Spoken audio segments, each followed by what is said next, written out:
ci marché bi koo laaj ma ne aw ma xaalis koo laaj man tëj naa ci bët koo ma ne aw ma xaalis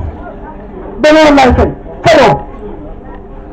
te sax dërëm bu rëy la woon nag nga fay na ma délégué di fay te 100 francs bu dee ma fay léegi ñëw kees amul dara ñu ne ma fay bu ñu naxante dañu waxante dëgg ku bu depuis campagne yëpp man gisuma ko bu ñëw ne mën naa liggéey déedéet loolu ma teye jaay xaalis na am loolu fii dégg ku ne nga xam ne ñooy wax sa bàmmeel nga taxaw bu dee yow boo fa toogee duñ ko mën a def noonu ba tax wax nga dëgg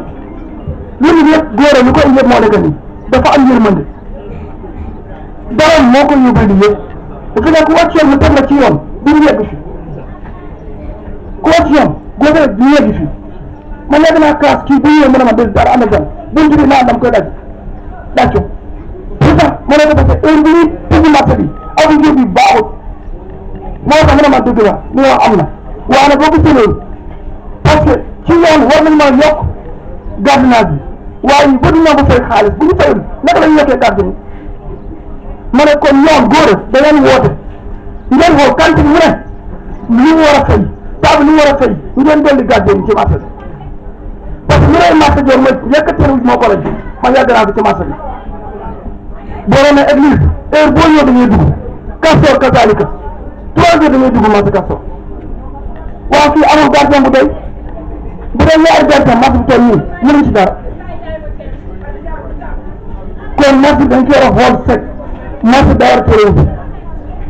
daa war a teel a ubbi nga xool ni ñu leen laajee nii cantine bu ne li mu war a fay cantine ay millions mu fay 1000 francs loolu jaadu na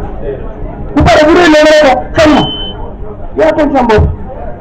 ku ne cantine bu ne ku yore million war na fay même bu 10 wala 5 loolu mooy yoon bu yoon day ngeen fay ko waaw ku yore 1000 francs ku yore cantine bu yore ay million nga fay ko 1000 francs mënul nekk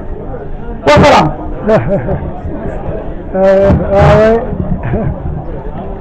Ibrahima Touré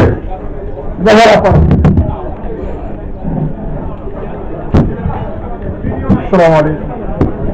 mbokk yi ñu ngi leen di nuyu ñëpp waa di rafetlu jotaay bi bu baax a baax a baax di wax ne nag ñun ci marché bi lañ nekk ñu ngi gis taxawaay waaye taxawaayu délégué yi nga xam ne ni ñoo nekk ci marché bi